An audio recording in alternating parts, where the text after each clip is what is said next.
Hello everyone, it's me, Meitbox, and welcome to today's video.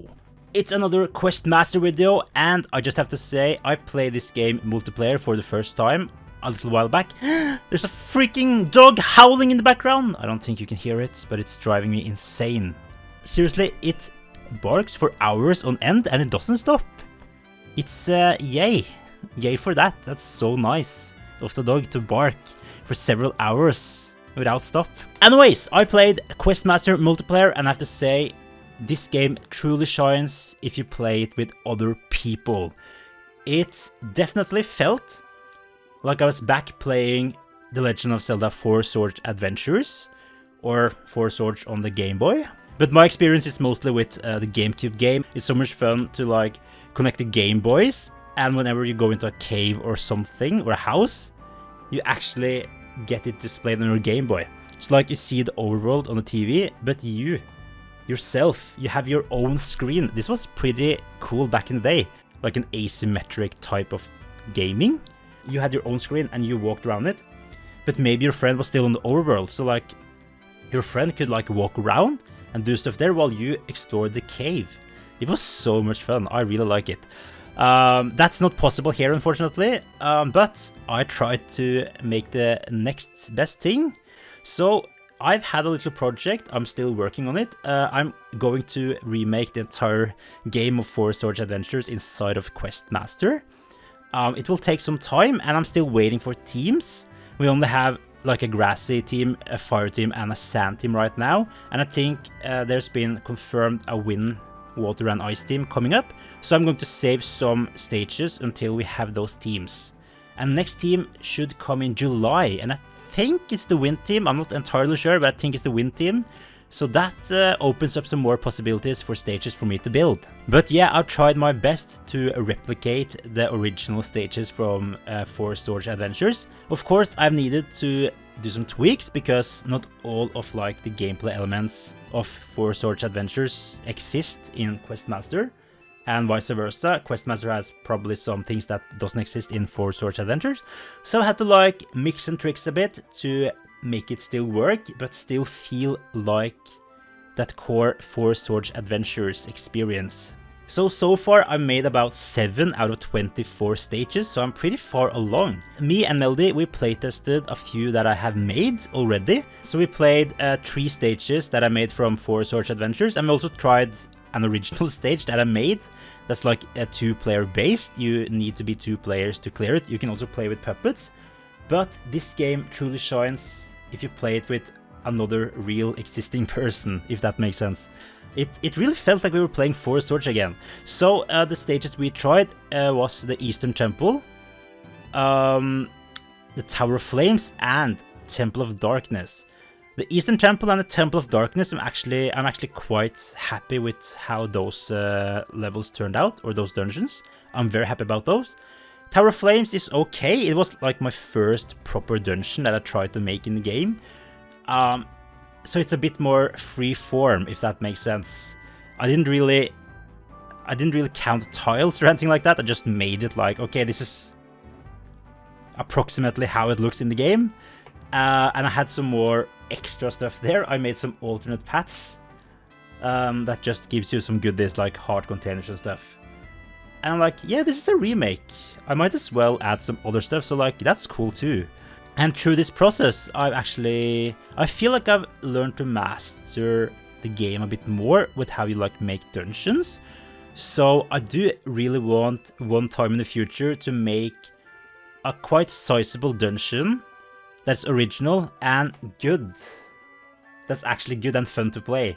That is what I aspire. So hopefully, throughout my journey of remaking the entirety of 4 Swords Adventures, I will be able to like make a proper dungeon myself. Maybe we can like tie it into the game, and it can be like a bonus level, like the lost level for 4 Swords Adventures. That could be cool if I make like a final palace after the final palace, if that makes sense, but you know what I mean. So yeah, this game doesn't have online proper yet, but we played together online through Steam Remote Play. So basically, one of us opened the game, and we just invited the other through Steam. She played with a controller on her end, and I played with the mouse and keyboard here. I could also connect the controller if I wanted to, but I didn't do it. And it was pretty decent experience, actually. We suffered sometimes that the controller like messed up or something. I'm not really sure why it did that. It might have been because I played in window mode, and if maybe my mouse got out of the boundaries or something, and maybe that messed up her connection. I'm not sure how it works.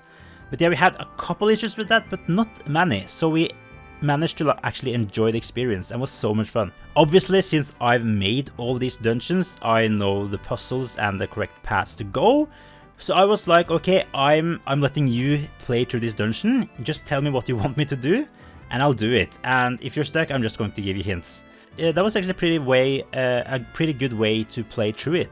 So Melody like played through the dungeon. I was tagging on along, and if she wanted me to like press on a switch or something, I did that. Da får du bare si hva du vet jeg skal gjøre, da. Holdt jeg på å si. Ja.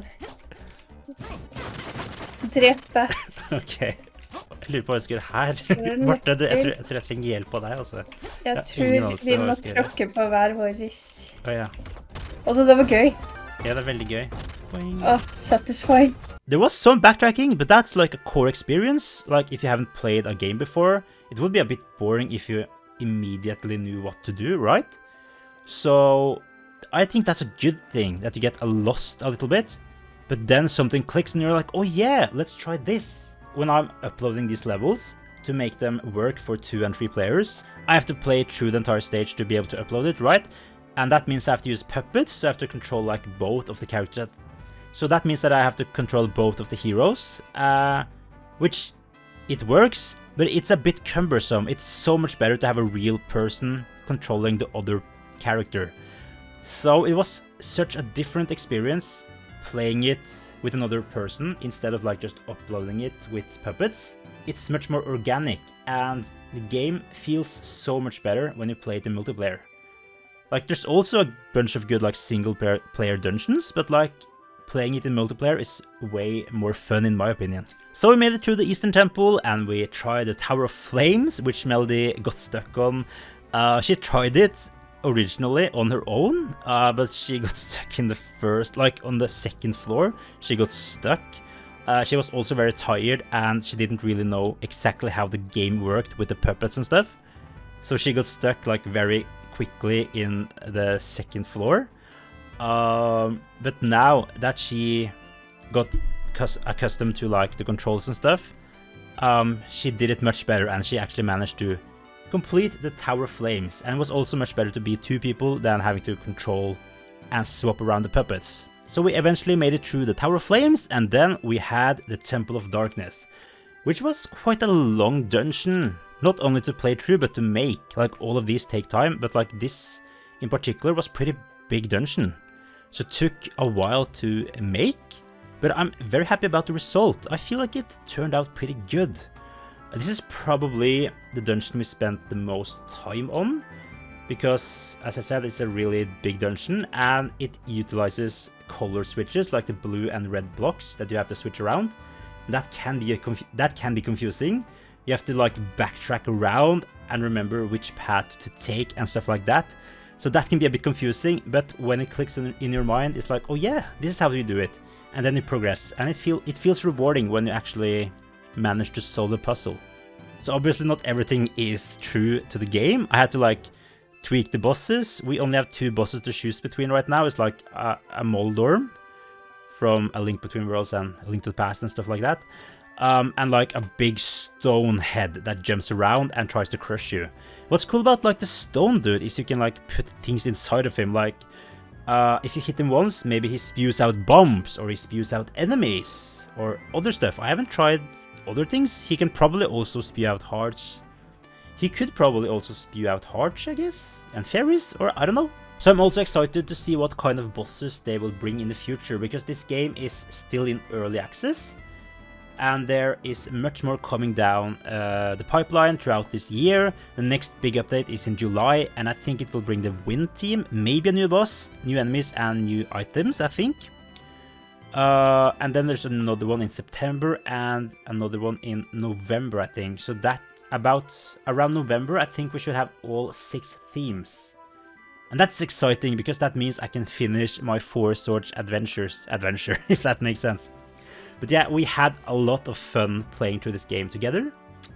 And I can really recommend playing this game if you like Zelda and you like top-down Zelda and you like to make things like Mario Maker and stuff like that. Just buy the game. It's so much fun, and I can really vouch for it. It's such a fun game. I haven't played too much. I've mostly been making dungeons, but that's what I find most fun to do.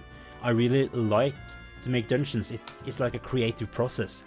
It's also fun to play through dungeons, but I prefer to play that with other people, and that's the good thing since this game supports up to 3 players. Hopefully there will be more multiplayer stages in the future, but most people just make single player experiences, which I understand. But I do hope people will make some great multiplayer stages down the line. You should hope so.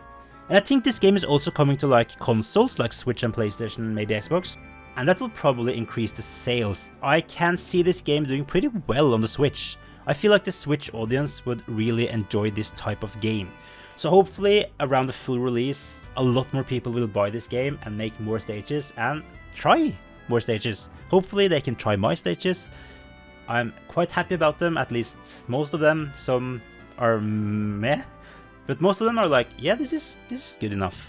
But anyways, that's just what I want to talk about today. I really like Questmaster. I've been playing like 65 hours already, mostly making dungeons. And if you have the game and you have friends that enjoy these types of games, I recommend trying it out in multiplayer because it makes the experience so much more fun in my opinion. But yeah, that was it for this day's video. If you guys have the game yourself, feel free to drop some level codes down below in the comments if you have some dungeons you want me to try and maybe showcase. I could try some stages and showcase them on my channel. Maybe, if you have some, just drop them down below in the comment section. And if you enjoyed this video, I would really like if you left a thumbs up and subscribe to the channel if you're new, and I'll see you next time. Bye bye.